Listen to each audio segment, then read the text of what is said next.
नमस्कार, आप देख रहे हैं एनबी न्यूज और मैं हूं आपके साथ ही योगेश पांडे। स्वागत है आपका राजधानी लाइव में। देश की राजधानी दिल्ली के जहांगीरपुरी में रामनवमी के दिन हिंसा होने के बाद अवैध एनफोर्समेंट को लेकर north MCD Karol Bagh zone बसे झंडेवालन माता मंदिर देश बंधु गुप्ता रोड पर बसें अवैध तरीके से लोगों को एमसीडी द्वारा कार्रवाई करते हुए हटाया गया। अरुण कुमार ने कहा कि लगातार यहां पर एमसीडी की कार्रवाई बराबर होती रही है, लेकिन कार्रवाई आज होती है तो कल फिर आकर ये लोग झुग्गी डाल देते हैं। लेकिन लगातार कंप्लेन आने के बाद आज हमने पूरी तरीके से इसको खाली करवा दिया है और इसके साथ ही अगर आगे भी इस तरीके की कार्रवाई करती रहेगी टीम और एनफोर्समेंट सड़कों पर पटरियों पर होगा तो एमसीडी द्वारा लगातार इसी तरह कार्रवाई चलती रहेगी। एमसीडी और दिल्ली पुलिस के आला अधिकारी मौके पर मौजूद रहे, जिनकी देखरेख में यहां से 350 करोड़ बाग के सामने बने बस स्टैंड पर अवैध कब्जे को पूरी तरह से हटा दिया गया है। और एमसीडी के अधिकारियों का कहना है कि अगर इस तरह का कोई भी इंक्रोचमेंट करता है सड़क पर तो कड़ी कार्रवाई की जाएगी।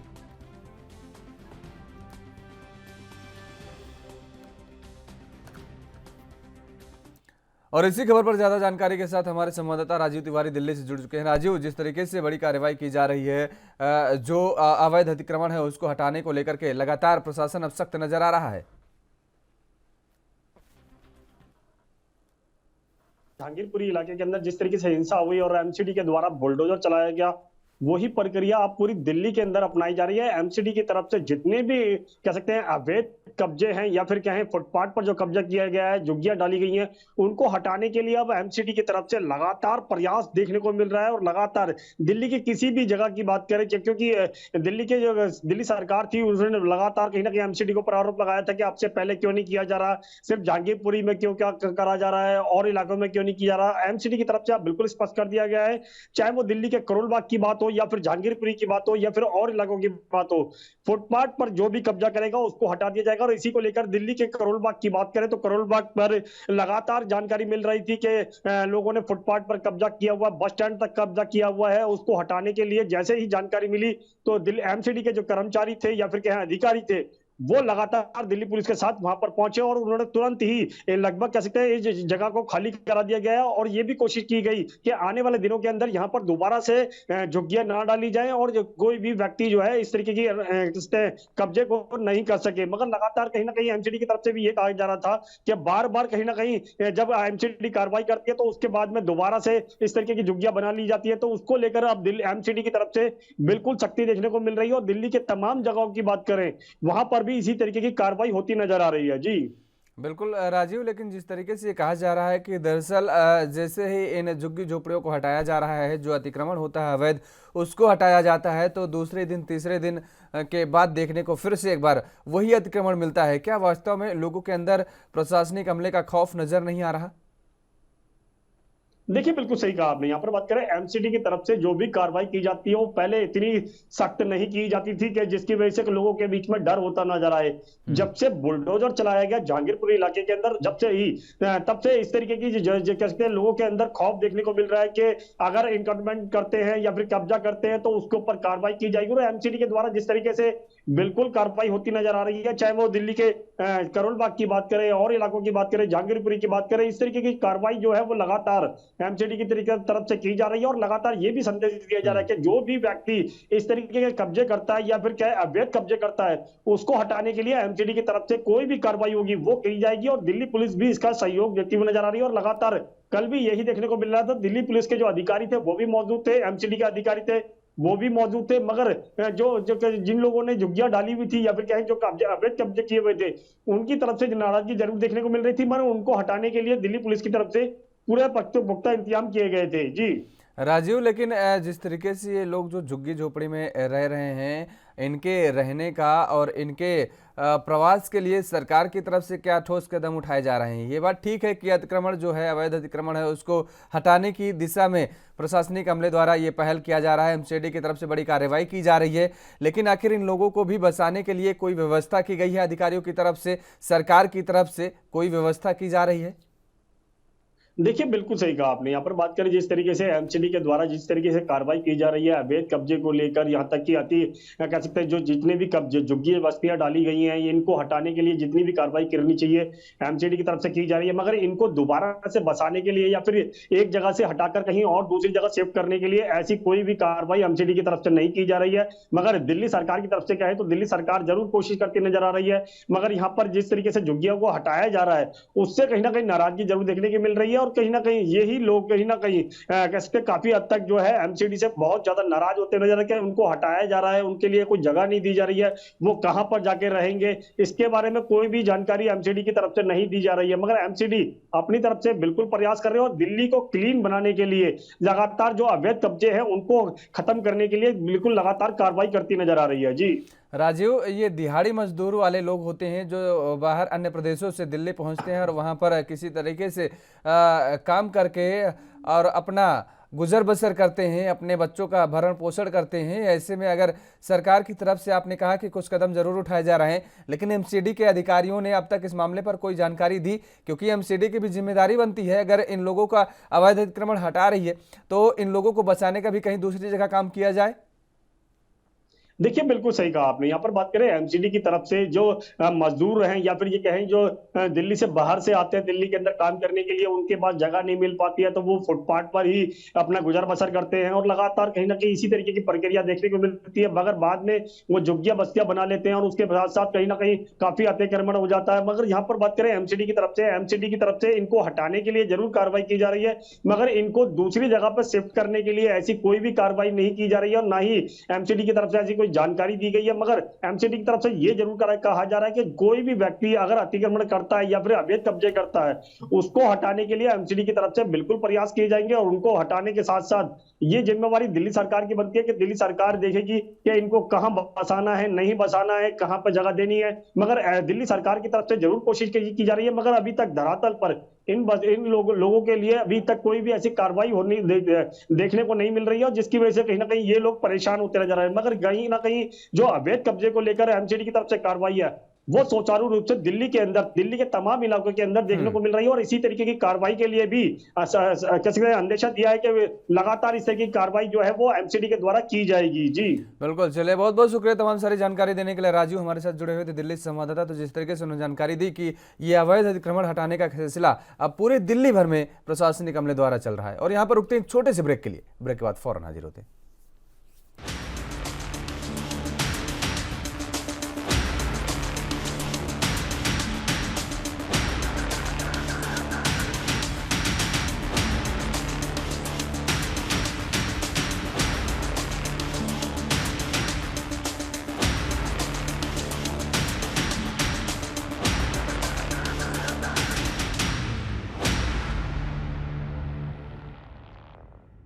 और ब्रेक के बाद एक बार फिर आप सभी का स्वागत है और रुख करेंगे अब उत्तर प्रदेश का। उत्तर प्रदेश के मुख्यमंत्री योगी आदित्यनाथ ने सोमवार को मुख्यमंत्री कार्यालय लोक भवन में ऊर्जा विभाग की एक बैठक की और जहां पर बिजली की आपूर्ति को लेकर विभाग के अधिकारियों को दिशा निर्देश दिए गए हैं। और इस दौरान सीएम योगी ने कहा है कि सभी क्षेत्रों में निर्बाध बिजली आपूर्ति की जाए। तेज गर्मी लू का मौसम चल रहा है और ऐसे में गाँव हो या शहर कहीं भी अनावश्यक बिजली कटौती न की जाए। सीएम योगी ने कहा कि बीते कुछ दिनों से प्रदेश के कई क्षेत्रों में निर्धारित रोस्टर के अनुरूप बिजली आपूर्ति न होने की शिकायतें मिल रही हैं। ऊर्जा विभाग व पावर कॉर्पोरेशन यह सुनिश्चित करे कि पूर्व निर्धारित रोस्टर के अनुरूप सभी क्षेत्रों में बिजली की आपूर्ति हो और इसके लिए जो भी व्यवस्था करनी जरूरी हो अविलंब की जाए। व्यापक जनहित के इस विषय में यूपीपीसीएल की लापरवाही स्वीकार नहीं की जाएगी।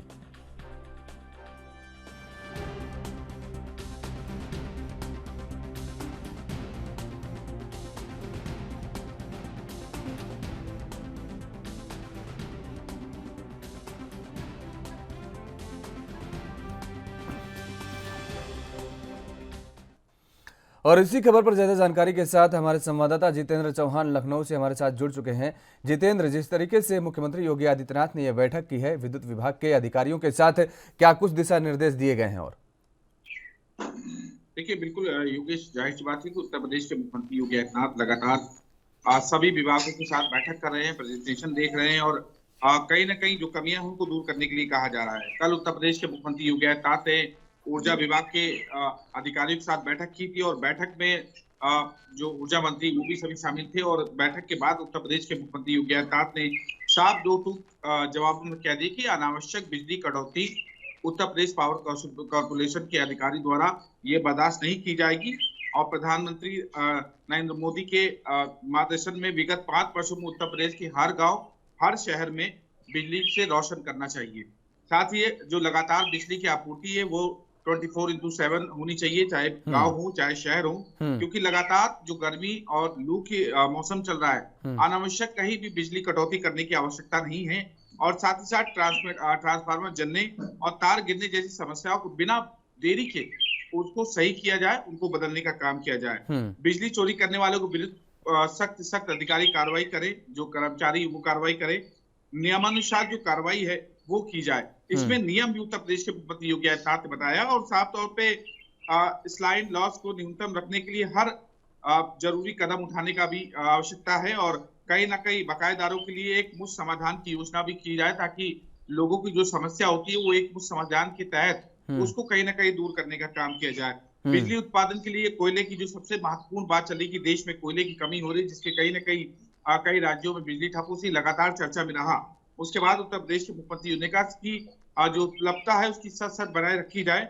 अभी हमारे पास कोयले की कमी नहीं है, ऐसा भी उत्तर प्रदेश के मुख्यमंत्री योगी आदित्यनाथ ने कहा है, किंतु अनुरूप कोयले की आपूर्ति सुगम बनी रही, जैसी है वैसी बनी रहे और इसके लिए भारत सरकार लगातार उत्तर प्रदेश सरकार संवाद उनसे कर रही है और कहीं ना कहीं किसी प्रकार की कोई भी कमी नहीं होनी चाहिए। तो जाहिर सी बात है कि जनता से लेकर जो दिमंद कार तक है उन सबको उत्तर प्रदेश के मुख्यमंत्री योगी आदित्यनाथ नजर रखे हैं। गर्मी में लोग परेशान ना हो, गांव के हो शहर के हो वो परेशान ना हो, 24 घंटे बिजली देने का काम किया जाए, जो प्रधानमंत्री नरेंद्र मोदी का सपना है वो देने का काम किया जाए, कोयले की कमी ना हो, साथ ही साथ जो बिजली चोर है उन पर भी कार्रवाई की जाए, वो भी नियम विरुद्ध। बिल्कुल, लेकिन जितेंद्र जिस तरीके से ये तमाम सारे दिशा निर्देश जरूर दिए गए हैं, अगर उत्तर प्रदेश का जिक्र करें तो उत्तर प्रदेश में लगभग 18 से 19,000 मेगावाट बिजली की जो आपूर्ति हो रही है, जबकि डिमांड जो है वो 20 से 21,000 मेगावाट की डिमांड है। तो ऐसे में जब विद्युत का उत्पादन नहीं हो पा रहा है और जो दिशा निर्देश दिए जा रहे हैं तो अधिकारियों द्वारा उन पर अमली जामा कैसे पहनाया जा सकता है? देखिए, बिल्कुल जाहिर सी बात है कि जैसा आपने बात जो कही बिल्कुल सही है और उसके लिए उत्तर प्रदेश सरकार भी लगातार सजग है और कहीं ना कहीं जो ऊर्जा मंत्री ए.के. शर्मा वो भी लगातार अधिकारियों के साथ रोज बैठक लखनऊ में करते रहते हैं, हर स्थिति को जानने की कोशिश करते हैं और जो कमियां हैं उनको दूर करने का भी काम किया जा रहा है और उत्तर प्रदेश सरकार भी इसमें सजग है। लगातार अधिकारियों और यूपीपीएस पावर कॉर्पोरेशन के अधिकारियों से उनका संवाद बना रहता है कि जहां से शिकायतें आती हैं, मुख्यमंत्री ने खुद ये बैठक में साफ कहा है कि शिकायतें लगातार आ रही हैं, इन शिकायतों का निराकरण किया जाए और जल्द से जल्द पूरा किया जाए। हालांकि जो मेगावाट की बढ़ोतरी की बात है उस पर भी सरकार नजर बनाए रखे और जल्द से जल्द पावर प्लांटों में इसके लिए काम भी उत्तर प्रदेश से कहा है, सरकार ने कहा है कि पावर प्लांटों में काम हुआ। बिल्कुल जितेंद्र, लेकिन जिस तरीके से जो कोयले का कमी का यहाँ पर जिक्र किया गया है, कोयले की कमी के चलते लगातार जो उत्पादन में है, जो निजी क्षेत्र हैं वो कहीं ना कहीं अपने हाथ खींचते नजर आ रहे हैं। ललितपुर का जिक्र करें तो बजाज जिस तरीके से अपने हाथ खींचते नजर आ रही है, 660 मेगावाट का जिस तरीके से वो प्लांट है वो बंद नजर आ रहा है। अनपरा का जिक्र करें तो वहाँ 550 मेगावाट का जो प्लांट है वो भी बंद पड़ा है। इकाइयों जिस तरीके से ये बंदी चल रही है, ऐसे में उत्पादन कैसे बढ़ सकता है और विद्युत की जो सप्लाई है उत्तर प्रदेश में वो प्रॉपर तरीके से कैसे की जा सकती है? देखिए योगेश, इसके लिए लगातार उत्तर प्रदेश सरकार प्रयास कर रही है, क्योंकि लगातार कोयले की कमी से बिजली आपूर्ति हमारे उत्तर प्रदेश में नहीं पूरे देश में कहीं ना कहीं संकट का असर दिखाई दे रहा है और इसी को जानते हुए मुख्यमंत्री योगी आदित्यनाथ ने बैठक की और साफ तौर पे कहा है कि कोयले की कमी नहीं होनी चाहिए। केंद्र सरकार और राज्य सरकार मिलकर लगातार संवाद कर रहे हैं और संवाद स्थापित रहने की कोयला लगातार बराबर मिलता रहेगा और जो इकाइयां बंद होती है, जाहिर सी बात है वो संकट का एक विषय है, क्योंकि लगातार जो प्राइवेट कंपनियां हैं वो कहीं ना कहीं बिजली आपूर्ति में अपनी इकाइयों बंद करते जा रहे हैं। तो सरकार उन पर भी नजर रखे और सरकार बातचीत कर रही है। जो पावर थर्मल प्लांट है उनको थर्मल प्लांट से बात भी कर रहे हैं, वो लगातार बिजली आपूर्ति 24 घंटे बना रहे, क्योंकि गर्मी में ही लोड ज्यादा होता है और जब कोयले की आपूर्ति नहीं होगी तो जाहिर सी बात के देश में बिजली का संकट होगा। तो उस आपूर्ति को दूर करने के लिए केंद्र सरकार भी लगातार नजर बनाए हुए है। केंद्र सरकार भी लगातार खदानों से कोयला मंगाने की कोशिश की जा रही है। तो बिल्कुल। उसमें उत्तर प्रदेश सरकार पूरी तरह से प्रयास कर रही है। चलिए, बहुत बहुत शुक्रिया तमाम सारी जानकारी देने के लिए। जितेंद्र चौहान हमारे साथ जुड़े हुए थे लखनऊ से संवाददाता। तो मुख्यमंत्री योगी आदित्यनाथ ने बैठक की और सभी अधिकारियों को दिशा निर्देश दिए कि उत्तर प्रदेश में विद्युत की सप्लाई प्रॉपर तरीके से की जाए। और फिलहाल रुकते हैं यहाँ पर एक छोटे से ब्रेक के लिए। ब्रेक के बाद फौरन हाजिर होते हैं।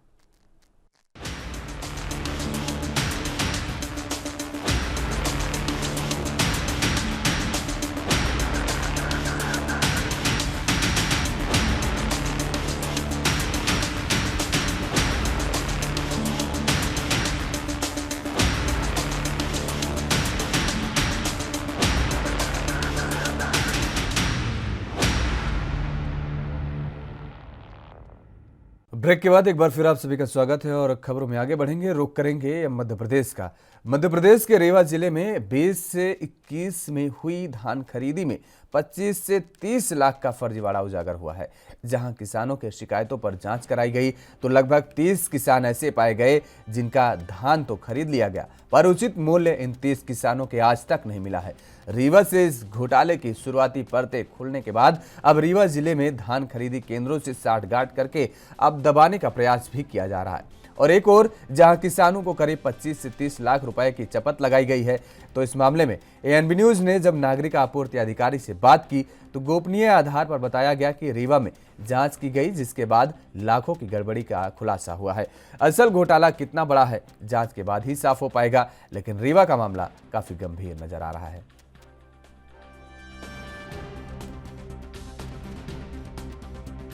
कि जो हमारे पास प्रकरण अभी तक जो सामने आए हैं उसमें कई समितियों के ऐसे प्रकरण थे कि धान जमा नहीं हुई है और कुछ किसानों के भुगतान भी लंबित थे।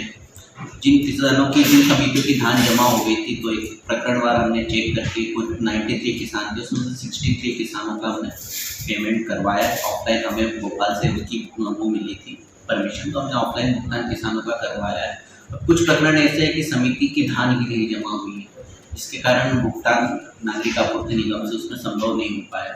इस प्रकरण में यही है कि समिति लेवल से और अधिक जांच करा के जो भी समिति स्तर पे कोई गड़बड़ी पाई गई है उनके विरुद्ध कार्रवाई करके वसूली की जाना चाहिए। इससे समिति से किसानों का भुगतान किया जा सकता है। सर, अभी 30 किसान ऐसे हैं, लगभग 26 लाख रुपए उन्हें नहीं प्राप्त हुए हैं जी। तो इस पर जो खरीदी प्रभारी है और आपके कंप्यूटर ऑपरेटर, सर इनकी गलती है कि किसान की गलती है इसमें? देखिए, किसान का तो उसमें कोई दोष नहीं। अगर किसान बेचारे जिन्होंने जमा किया है, धान बेची है, तो उनको भुगतान मिलना चाहिए। उनके पास इनकम का सोर्स वही होता है, तो उन्हें भुगतान तो मिलना चाहिए। जिस समिति द्वारा गड़बड़ी की गई उस पर कार्रवाई भी होनी चाहिए। सर, अभी तक तो हम लोगों ने मुख्यमंत्री ऑनलाइन में भी शिकायत की थी और जो विभाग के अधिकारी तकरीबन 400 बार फोन करके आजकल ऐसा करके भाई जो समिति प्रबंधक है वो ऐसा बोलते हैं, लेकिन अभी तक हुआ नहीं सर। अगर पैसा नहीं जा रहा आपके खाते में क्यों नहीं गया? पैसा डाल ही नहीं रहे तो जाने की सवाल ही नहीं उठता, पैसा दे ही नहीं रहे। क्या कहते हैं? बोल रहे हैं कि अभी हम बात कर रहे हैं, ये कर रहे हैं, वो कर रहे हैं, ऐसा करके रोज हम लोगों को भटकाते हैं। कितने महीने बीत गए? 4 महीने बीत गए, धान खरीद आपको पैसा नहीं नहीं। कितने ऐसे किसान हैं? करीब 23 किसान हैं। अब हम लोग तो चाहते हैं कि साफ पेमेंट न मिले तो ये जो सरकारी खरीदी गेहूं की है उतना गेहूं हम अपना तौल के ले लेंगे। हम अपना पैसा, अब हम लोग 4 महीने से भटक रहे हैं, बच्चों की फीस देनी है, घर चलाना, गृहस्थी चलाना साहब, इसलिए परेशान है। और कभी नान वाले बोलते हैं कि वो जानेंगे, कभी समिति के अंदर, कभी एफडीएम साहब कहते हैं वो अगला बोलेगा, वो अगला बोलेगा, ऐसा बोल के वो 4 महीने से हम लोगों को लटका रहे हैं। एक यहाँ पर सेंटर ऐसा था जिसमें अनियमितता होने के कारण एफआईआर हुई थी खरीदी केंद्र प्रभारी के ऊपर और उसको हटाया गया था। और उस दौरान करीब 20 ऐसे किसान रह गए थे जिनका भुगतान नहीं हो पाया था, तो उसको लेके भी हम लोगों ने बात की है कि वो क्लियर हो पाए। कब तक पेमेंट हो पाएगा? अब वो रिपोर्ट वगैरह भी डली हुई उनके नाम पे, हाँ, कोई कार्रवाई नहीं हो पाई। कार्रवाई है, एफआईआर हुई थी उसके ऊपर, उसको हटाया, बर्खास्त किया गया था उसको, और उसको हम लोग दिखवा भी रहे हैं कि जल्दी पेमेंट हो पाए जो भी जेन्युइन किसान हैं। और फिलहाल रुकते हैं एक छोटे से ब्रेक के लिए। ब्रेक के बाद फौरन हाजिर होते हैं।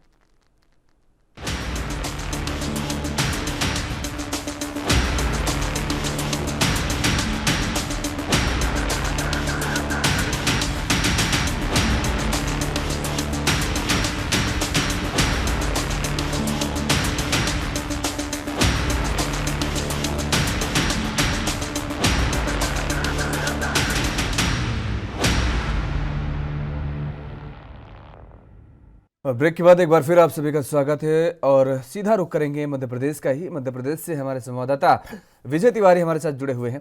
विजय, जिस तरीके से ये पूरा मामला सामने आया है कि किसानों ने अपनी फसल तो दे दी है, तौला दी है, लेकिन उन्हें उनका जो पैसा था, जो उनकी राशि थी, देय राशि थी, वो उनको नहीं मिल पाई है। ऐसे में क्या कुछ पूरा मामला है, अधिकारियों की तरफ से क्या कुछ इन किसानों को आश्वासन दिया गया है कि तब कब तक इन किसानों की पेमेंट हो जाएगी? जी योगेश, बताना चाहूंगा कि मध्य प्रदेश के रीवा जिले में जिस तरह से हाल ही में हुए धान खरीदी में घोटाला सामने आया है, यह किसानों के लिए बेहद ही चिंता का विषय बना हुआ है। मध्य प्रदेश सरकार के मुख्यमंत्री तो एक ओर यह कहते हैं कि उनकी सरकार किसानों की सरकार है, लेकिन वहीं दूसरी ओर उन्हीं की सरकार में और उन्हीं के राज्य में किसान दर दर की ठोकर खाने पर मजबूर हो रहे हैं। बताया जा रहा है कि रीवा के चुरहटा धान खरीदी से यह घोटाले का मामला सामने आया है, जिसमें करीब 22 किसानों के 26 लाख रुपए अभी तक नहीं मिल पाए हैं। वहीं इस बात की जानकारी जब किसानों से ली गई तो किसानों के द्वारा बताया गया कि हाल ही में हुए धान खरीदी में उन लोगों ने धान अपनी बेची थी और जिसका पूरा रिकॉर्ड भी उनके पास है, लेकिन अभी तक उनकी पेमेंट उनके खातों में नहीं आई है। जब इस बात की शिकायत करने के लिए वह बैंक में गए तो वहां से भी कोई उन्हें आश्वासन नहीं मिला और ना तो कोई अभी तक निराकरण मिला। और जब वह खाद्य नागरिक आपूर्ति विभाग में गए तो वहां से भी सिर्फ अधिकारियों के द्वारा बार बार यह बोला जाता है कि 2 से 3 दिन में दिखवा लिया जाएगा जो भी मामला रहेगा। लेकिन आज तक तकरीबन 4 महीने बीत गए हैं, गेहूं की खरीदी शुरू हो गई है, लेकिन आज तक किसानों के खाते में पैसा नहीं आया। वहीं इस संबंध में जब नॉन डीएम से एएनबी न्यूज के द्वारा बात की गई तो नॉन डीएम के द्वारा बताया गया कि अभी हाल ही में उनके संज्ञान में यह मामला आया है और वह जल्द से जल्द इस पर जांच करवा रहे हैं और जांच करवाने के बाद चुरहटा थाने में जांच पेश कर दिए हैं एफआईआर के लिए, जिससे कि किसानों का पैसा मिल सके। लेकिन अभी भी ना तो चुरहटा थाने में जो जांच हाल ही में पेश की गई है उसमें ना तो एफआईआर हुई है, वहीं चुरहटा पुलिस के द्वारा यह बोला जा रहा है कि अभी जांच जारी है।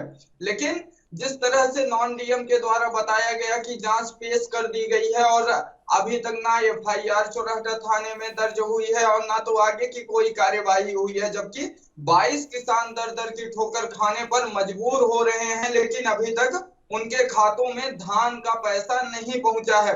अगर बात की जाए इन दिनों गर्मियों की तो जिस तरह से अगर एक किसान की बात की जाए तो एक किसान पूरी तरह से अपनी खेती पे निर्भर रहता है और वह अगर कहीं ना कहीं धान बेचा था तो उसके मन में यह उम्मीद थी कि इसका जब पैसा आएगा तब जाकर वह आगे का काम करेगा। बिल्कुल, लेकिन अभी तक कोई भी पैसा नहीं आया और अधिकारियों के द्वारा बार बार सिर्फ यही बोला जाता है कि जल्द से जल्द आपका पैसा आ जाएगा।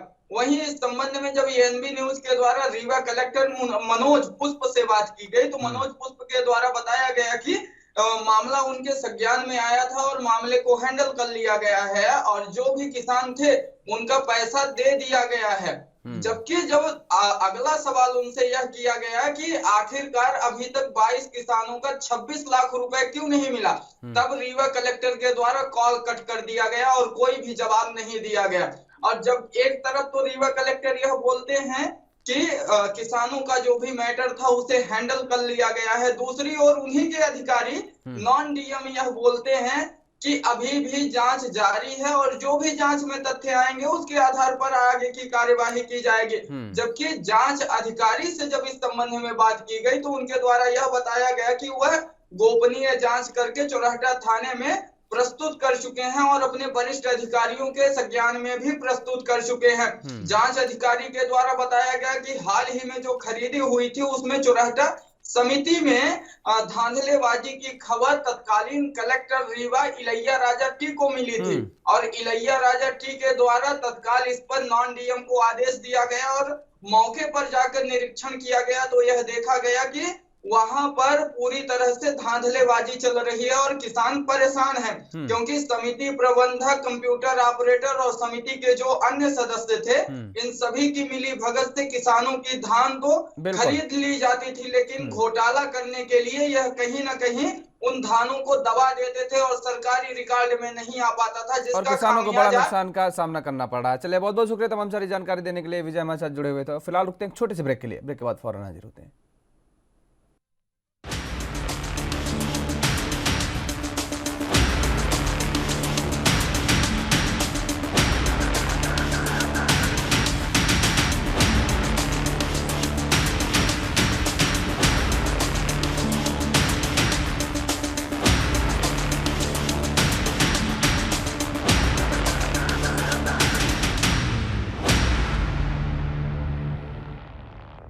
राजधानी लाइव में अब रुख करेंगे उत्तराखंड का।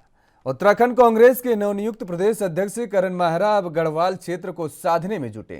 कांग्रेस में नई नियुक्तियों में इस क्षेत्र की उपेक्षा का मामला गरमाने के बाद अब माहरा ने असंतोष की थाह लेने का जिम्मा उठाया है।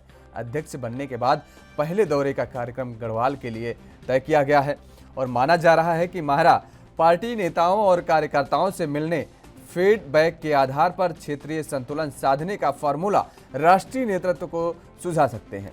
बता दें कि उत्तराखंड में 5वीं विधानसभा चुनाव में हार के बाद कांग्रेस हाईकमान ने करण माहरा पर बड़ा भरोसा जताया है। प्रदेश संगठन के मुखिया के रूप में माहरा अब उसी भरोसे पर खरा उतरने की तैयारी कर रहे हैं। लगातार हार से कार्यकर्ताओं के टूटे मनोबल को बढ़ाने और प्रदेश संगठन में नई ऊर्जा भरने की चुनौती माहरा के सामने है। विधानसभा चुनाव से यह साबित हो चुका है कि गढ़वाल में पार्टी को जनाधार वापस पाने की आवश्यकता है। 28 अप्रैल से उनके दौरे की शुरुआत मसूरी होते हुए उत्तरकाशी जिले के बड़कोट से होगी और अगले दिन 29 अप्रैल को वह उत्तरकाशी में जिला इकाई व पार्टी नेताओं के साथ बैठक भी करेंगे। इसके बाद टिहरी, पौड़ी, रुद्रप्रयाग में एक एक दिन प्रवास के साथ वह 6 मई को केदारनाथ धाम के दर्शन करेंगे और चमोली जिले में कार्यकर्ताओं के साथ बैठक के बाद 8 मई को उनका बद्रीनाथ धाम के दर्शन का कार्यक्रम लगा हुआ है।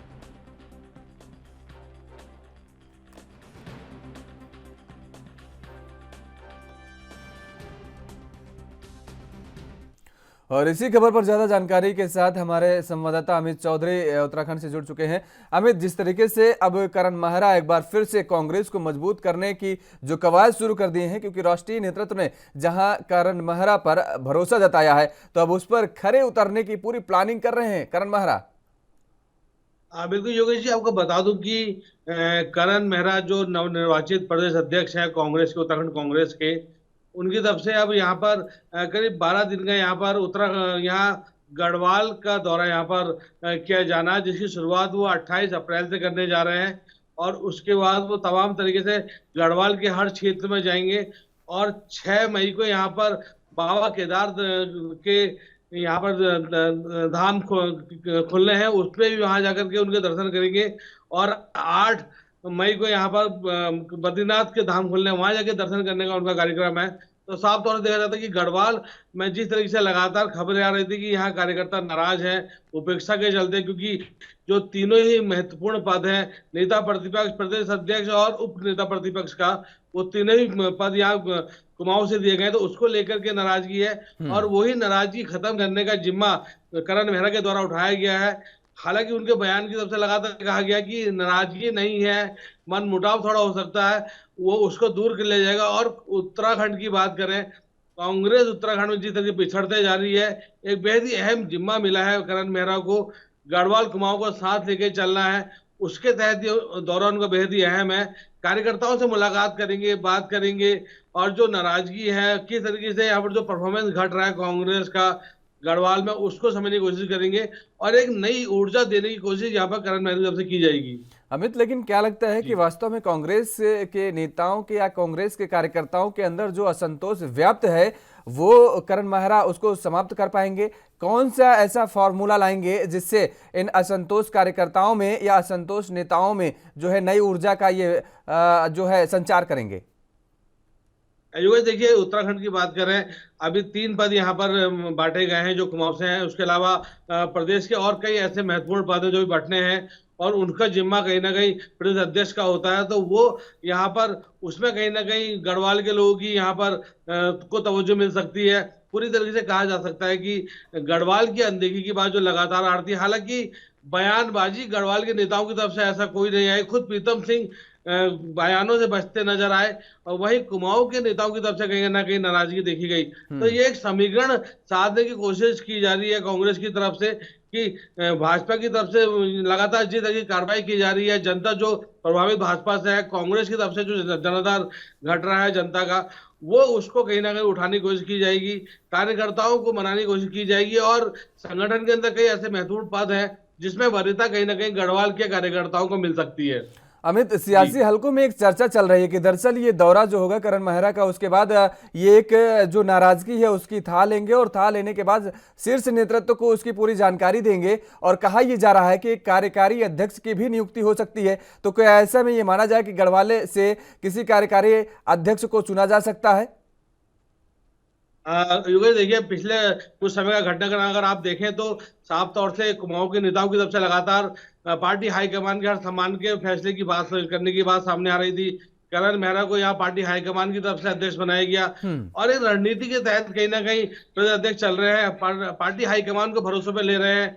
और ये बिल्कुल सत्य होगा कि यहाँ पर कहना उचित होगा कि जो भी फैसला करण मेहरा ले रहे हैं उसकी जानकारी प्रदेश हाईकमान, यहाँ संगठन के हाईकमान को होगी और इस दौरे की जानकारी भी होगी। और इस दौरे में क्या कुछ निकल के आता है, गढ़वाल के नेताओं को यहाँ पर क्या नाराजगी निकल के आती है, क्या उसका हल निकल के आता है, उन सभी पर पार्टी हाईकमान के नेताओं से चर्चा होनी है और उसके बाद पार्टी हाईकमान का फैसला लिया जाना है। तो साफ तौर से करण मेहरा कार्य कर रहे हैं और पार्टी हाईकमान को भरोसे पे लेके चल रहे हैं और वो पार्टी हाईकमान का भरोसा जनता के बीच में ले जाने के साथ साथ यहाँ पर जो पार्टी कार्यकर्ता उन पर ले जाने की कवायद जारी है। एक नई सोच लेके चल रहे हैं, उस नई सोच में किस तरीके से वो आगे बढ़ते हैं ये देखने वाली बात है।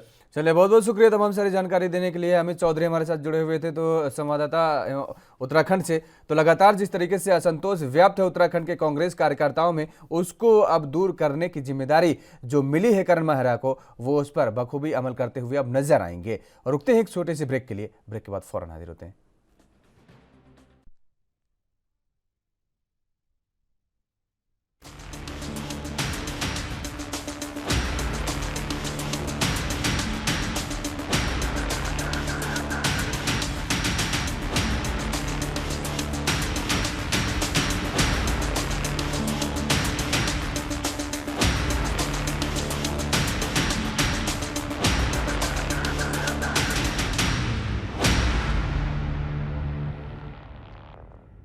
ब्रेक के बाद एक बार फिर आप सभी का स्वागत है और रुक करेंगे अब हिमाचल प्रदेश का। हिमाचल प्रदेश के सुंदरनगर में रविवार को junior office assistant screening test paper leak मामले में पुलिस ने 2 अभ्यर्थियों सहित 5 अन्य लोगों को गिरफ्तार कर लिया है। वहीं 10 मोबाइल भी अपने कब्जे में लिए हैं पुलिस अधिकारियों ने। और इस मामले में अभी और भी गिरफ्तारियां हो सकती हैं। जिन 7 आरोपितों को पुलिस ने गिरफ्तार किया है, ये सभी आपस में रिश्तेदार व जान पहचान के बताए जा रहे हैं। यह जिला मंडी के बल्ह, सुंदरनगर, धर्मपुर व सरका घाट के रहने वाले हैं। यह बात मंडी में आयोजित पत्रकार वार्ता के दौरान पुलिस अधीक्षक शालिनी अग्निहोत्री ने कही।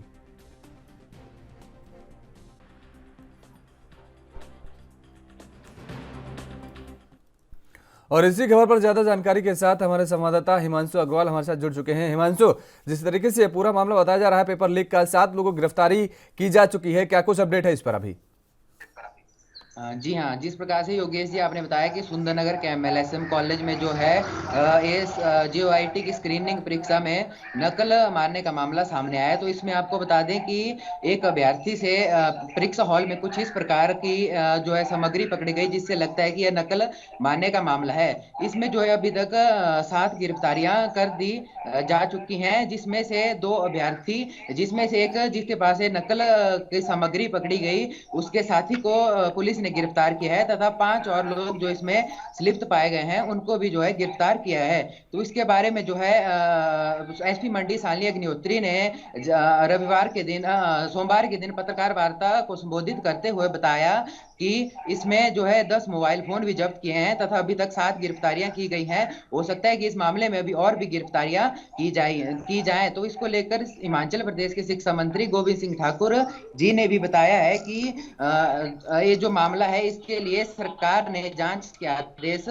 दिए हैं और जल्द ही इसकी जांच की जाएगी और जो भी इसमें आगामी रिपोर्ट आने के बाद आगामी कार्रवाई इसमें अमल में लाई जाएगी। हिमांशु, लेकिन जिस तरीके से पूरा मामला सामने आया है पेपर लीक का, क्या लगता है कि वास्तव में ये 5-7 लोग जो था यही लोग शामिल थे इसमें, या फिर इनका एक पूरा गैंग है, वो गैंग इस पूरे मामले में शामिल है?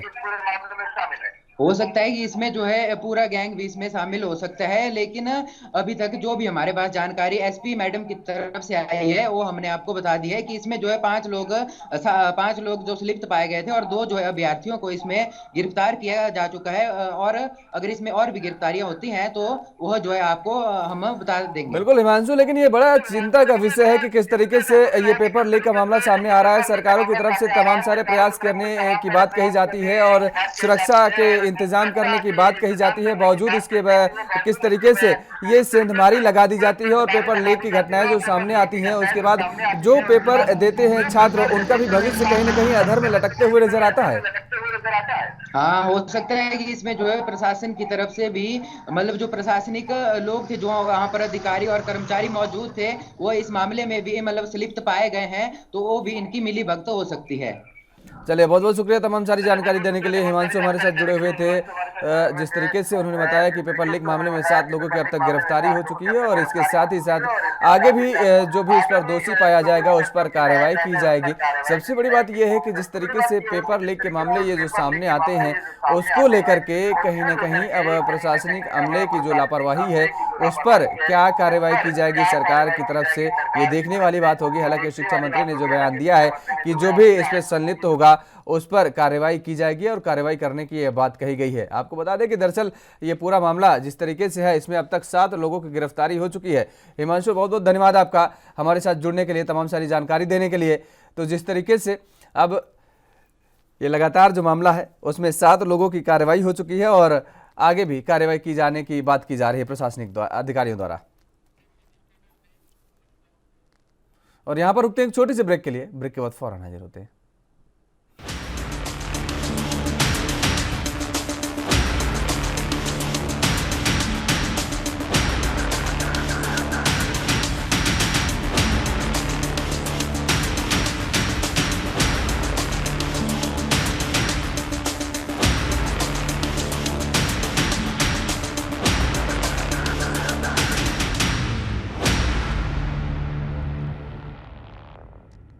और ब्रेक के बाद एक बार फिर आप सभी का स्वागत है और रुख करेंगे अब महाराष्ट्र का। महाराष्ट्र में धार्मिक स्थलों पर भोंगा यानी लाउड स्पीकर लगाने के विवाद के बारे में राज्य सरकार की तरफ से सोमवार को एक सर्वदलीय बैठक बुलाई गई थी, लेकिन इस बैठक में प्रमुख विपक्षी दल बीजेपी नहीं पहुंची।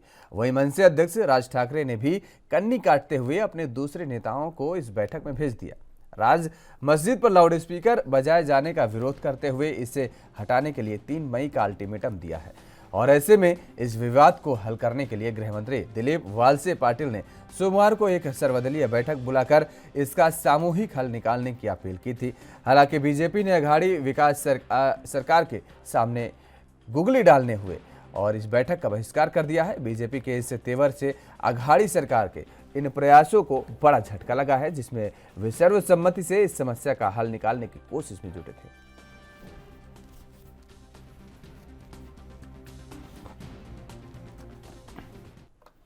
और इसी खबर पर ज्यादा जानकारी के साथ हमारे संवाददाता सत्य प्रकाश सोनी मुंबई से हमारे साथ जुड़ चुके हैं। सत्य प्रकाश, महाराष्ट्र में जिस तरीके से लाउड स्पीकर का मामला जो है बेहद सुर्खियों में रहा और उसके बाद अब जब इसको हल निकालने की कोशिश की जा रही है, जब सर्वदलीय बैठक बुलाई गई सरकार की तरफ से, तो उसमें जो विपक्षी दल है भारतीय जनता पार्टी भी नहीं शामिल हुई और इसके साथ ही साथ राज ठाकरे साहब भी नहीं शामिल हुए हैं। तो क्या लगता है कि जिस तरीके से ये हल्ला तो मचाया गया, सर्वदलीय बैठक में आखिर क्यों नहीं ये लोग शामिल हुए? बिल्कुल योगेश जी, देखिए एक बड़ी विडंबना है कि एक तरफ आप आरोप लगाते हैं कि महाराष्ट्र सरकार किसी भी जो है धार्मिक स्थलों को लेकर जिस तरह से लाउड स्पीकर बजाने की बात की गई थी उस पर अमल नहीं करती है। अब महाराष्ट्र सरकार ने सर्वदलीय बुलाकर एक पहल की कि लोगों की सर्वसम्मति से इस पर फैसला लिया जाए। तो न राज ठाकरे साहब पहुंचे हैं, न ही विपक्ष के भूमिका निभाने वाले बीजेपी के तमाम बड़े नेता, चाहे वो देवेंद्र फडणवीस हो, चाहे प्रवीण दरेकर हो, या फिर जबकि बीजेपी ने तो पूरी तरह से इसका बहिष्कार कर दिया। अब ऐसे में सवाल उठता है कि आप एक बार आरोप लगाते हैं और दूसरी बात जब आरोप को उस पर हल निकालने की जुगत लगाई जाती है तो आप पहुंचते नहीं है, तो जाहिर तौर पर दर्शाता है कि आप कहीं न कहीं सरकार को बेवजह परेशान करना चाहते हैं या फिर सरकार को किसी भी तरह से गिराने की स्थिति पैदा करना चाहते हैं, इस तरह की बात है। फिलहाल इस पूरे मामले को लेकर दिलीप वळसे पाटिल ने साफ तौर पर कह दिया है कि अब लाउड स्पीकर और हनुमान चालीसे के मामले को लेकर जो सुप्रीम कोर्ट की गाइडलाइन आएगी उसी के तहत जो है महाराष्ट्र सरकार इसका पालन करवाएगी। तब तक सुप्रीम कोर्ट द्वारा बनाई गई गाइडलाइन का पालन करवाना राज्य सरकार की जिम्मेदारी है। उसी के तहत हमने मुंबई पुलिस आयुक्त और पुलिस महानिदेशक को निर्देशित कर दिया है। सत्य प्रकाश, इस पूरे बैठक में केंद्र सरकार का भी जिक्र किया गया है कि केंद्र सरकार की तरफ से जो भी गाइडलाइन बनाई जाएगी उसका सरकार पालन करेगी, राज्य सरकार पालन करेगी। ऐसे में क्या कुछ लगता है कि जिस तरीके से लगातार इस मामले को लेकर के सियासत जारी है महाराष्ट्र में, वो चाहे भारतीय जनता पार्टी का जिक्र करें या फिर शिवसेना का जिक्र करें, तमाम सारे आरोप प्रत्यारोप का दौर जारी है। लेकिन अब जो है वो इस पूरे मामले को शिवसेना जो है अपने पाले में नहीं रखना चाहती है, ये सुप्रीम कोर्ट या फिर केंद्र की सरकार पर डालना चाहती है। बिल्कुल योगेश जी, देखिए जिस तरह से लाउड स्पीकर को लेकर एक विशेष धर्म समुदाय को टारगेट किया जा रहा है, जाहिर तौर पर इसमें न सिर्फ बीजेपी का नुकसान है बल्कि शिवसेना का भी नुकसान है, कांग्रेस का भी नुकसान है। तो जाहिर तौर पर शिवसेना चाहती है कि मुंबई में होने वाले महानगर पालिका चुनाव को देखते हुए बेवजह किसी की और की गलतियां अपने ऊपर न ले, लिहाजा इस पूरे मामले को अब कहीं न कहीं केंद्र के ऊपर ढकेल दिया गया है और सुप्रीम कोर्ट का सहारा लिया जा रहा है। जाहिर तौर पर सुप्रीम कोर्ट ने जो गाइडलाइन बनाई है, रात 10 बजे से लेकर सुबह 6 बजे तक लाउड स्पीकर किसी भी धर्मस्थल पे नहीं बजाया जाएगा, उसका कड़ाई से पालन करवाने की बात कही जा रही है।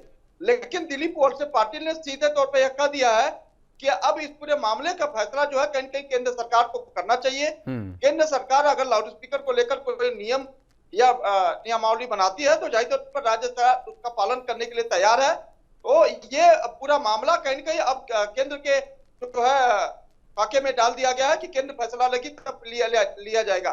बाकी इस पे जो है कहीं न कहीं महाराष्ट्र में बैठी विपक्ष देवेंद्र फडणवीस और मनसे को कहीं न कहीं बड़ा तमाचा है, क्योंकि जिस तरह से लगातार राज्य सरकार के ऊपर आरोप लगाया जा रहा था कि लाउड स्पीकर उतारने को लेकर, अब कहीं न कहीं ये दोनों पार्टियों को सोचना पड़ेगा कि आखिरकार अब विरोध किसका करे, केंद्र का करे या राज्य का करे। बिल्कुल, चलिए बहुत बहुत शुक्रिया तमाम सारी जानकारी देने के लिए। सत्य प्रकाश हमारे साथ जुड़े हुए थे मुंबई से संवाददाता। तो लाउड स्पीकर मामले को लेकर के जो बैठक हुई है और कहीं ना कहीं अब महाविकास अघाड़ी सरकार सुप्रीम कोर्ट और केंद्र सरकार के पाले में गेंद डालती हुई नजर आई है। रुख करेंगे अगली खबर का। जम्मू कश्मीर का कांग्रेस के मुख्य प्रवक्ता रविंद्र शर्मा ने कहा है कि प्रधानमंत्री ने अपने पल्ली दौरे के दौरान जम्मू कश्मीर को राज्य का दर्जा वापस देने की घोषणा न करके स्थानीय लोगों को मायूस किया है। उन्होंने अपने संबोधन में जम्मू कश्मीर के विधानसभा चुनाव का भी कोई उल्लेख नहीं किया है।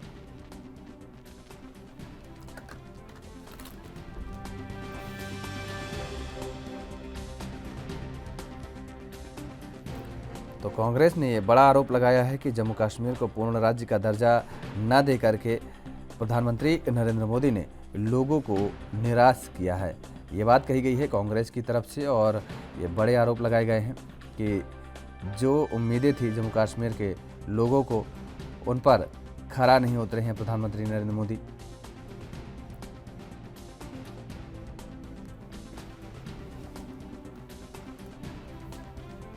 और इसी खबर पर ज़्यादा जानकारी के साथ रविंद्र श्रीवास्तव हमारे साथ संवाददाता जम्मू कश्मीर जुड़ चुके हैं। रविंद्र, जिस तरीके से ये कांग्रेस की तरफ से बड़ा आरोप लगाया जा रहा है कि जम्मू कश्मीर को पूर्ण राज्य का दर्जा न देकर के प्रधानमंत्री नरेंद्र मोदी ने जम्मू कश्मीर के लोगों का जो आकांक्षाएं थी उन पर पानी फेरने का काम किया है। देखिए योगेश, ये कोई पहला मौका नहीं है। जब से धारा 370 को हटाया गया है उसके बाद से विपक्षी पार्टियां लगातार हमलावर होती रही हैं केंद्र में बैठी भाजपा सरकार के ऊपर। तो इस बार भी जब प्रधानमंत्री नरेंद्र मोदी 370 हटने के बाद पहली बार यहाँ जम्मू कश्मीर में आए, जम्मू पहुंचे, पल्ली गांव को सोलर ऊर्जा का जो प्लांट लगाया था वो समर्पित किया। जम्मू कश्मीर को 22,000 करोड़ का पैकेज दिया, कई और योजनाओं को शिलान्यास यहीं से किया, हाईवे दिए, बनिहाल गाजीपुर टनल जहां उसका शिलान्यास उसका उद्घाटन किया। तो इस सब चीजों को लेकर हालांकि विपक्ष पार्टी जो है उन सब चीजों को उनको ये चीजें नजर नहीं आ रही हैं, लेकिन कहीं ना कहीं लोगों की भी मांग है कि जिस प्रकार से 370 टूटने से पहले राज्य का दर्जा जम्मू कश्मीर को था, उसको फिर से वापस दिया जाए।